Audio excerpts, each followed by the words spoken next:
G'day guys and welcome back to Aussie Gamer. Look, on today's show I just want to give you all a little bit of an update about the PS4 firmware update, which is I believe called the 2.5 update. So that's coming in a couple of weeks, and I just want to rattle off some of the features that are apparently coming, because there is an absolute crap ton of features which is coming for the PS4, which is pretty damn cool. Alright, so some of the main features that we'll get on the PlayStation 4 include the fact that the system can now enter rest mode without closing any applications. So that's something that's been available on the Xbox One for some time, but is now going to be available for the PlayStation 4 as well. So now apparently you can adjust this as a setting which is in the power save settings, and then you can go and set functions available in rest mode. So that's pretty cool. Next up is some accessibility features, and this includes the ability to adjust the accessibility such as zooming and button assignments. So maybe a little bit of custom button mapping coming for the PS4, which sounds again pretty damn cool. Alright, so in terms of trophies, there are some updates coming to the PS4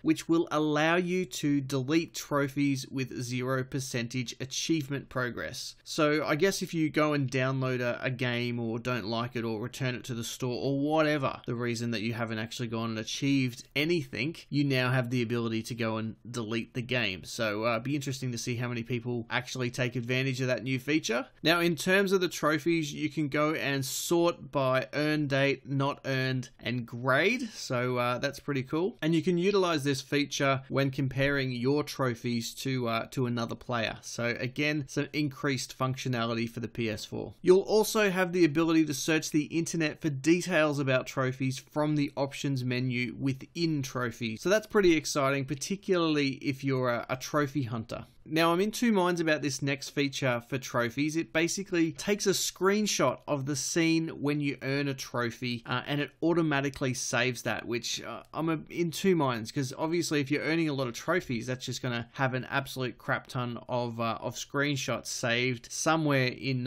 your library, which I'm a bit umming and ahhing about. I don't know if it's necessarily a cool thing, and I certainly hope they give you the ability to turn it off. Now, finally, the last update regarding trophies is the ability to share trophy details and screenshots. Now, you can go and select the trophy you want to share details about in the trophy menu, and then press the share button, and away you go. So pretty easy, and gives you some functionality to share some of the things that you've been able to unlock. All right, so next up is some SharePlay updates coming to the PlayStation 4. You can now test the host connection speed when starting SharePlay, so that's really important, particularly if you're not necessarily sure about the person that you're connecting with. You can now also SharePlay at 60 frames per second. Now I know that's really important for a lot of people, and I'm really pleased to see that SharePlay now has that functionality as well. And the way you do that is a host in a party can basically go and adjust the settings in party settings, video quality for SharePlay, and then adjust the frame rate from there. So there you go. Now also under the SharePlay improvements include the fact that a user who is running version 2.5 or earlier on their system cannot use SharePlay with someone who is running version 2.5 beta on their system. Alright, so the final piece of news, I guess, on the SharePlay update is that users who don't yet have the 2.5 update won't be able to share with users who are in the 2.5 beta. So you basically have to have the same version of software on the PS4 to be able to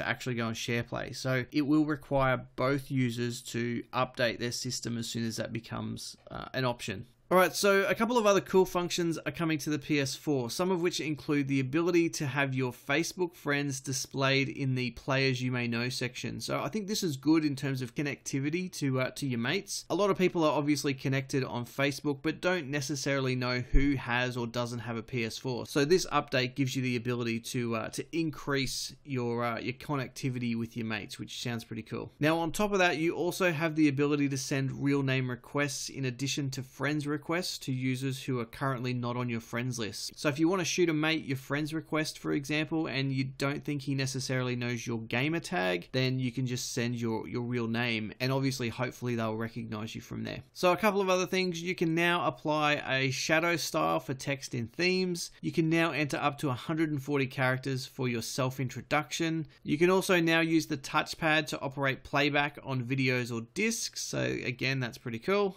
Alright guys, so there you go, a pretty enormous update for the PlayStation 4 today. So what I want you to do, if you've liked today's video, I would really love it if you subscribe to the channel. So I really appreciate it. I think we're building up a solid little audience here at Aussie Gamer, and I absolutely appreciate your support. Anyway guys, I will see you all in the next video.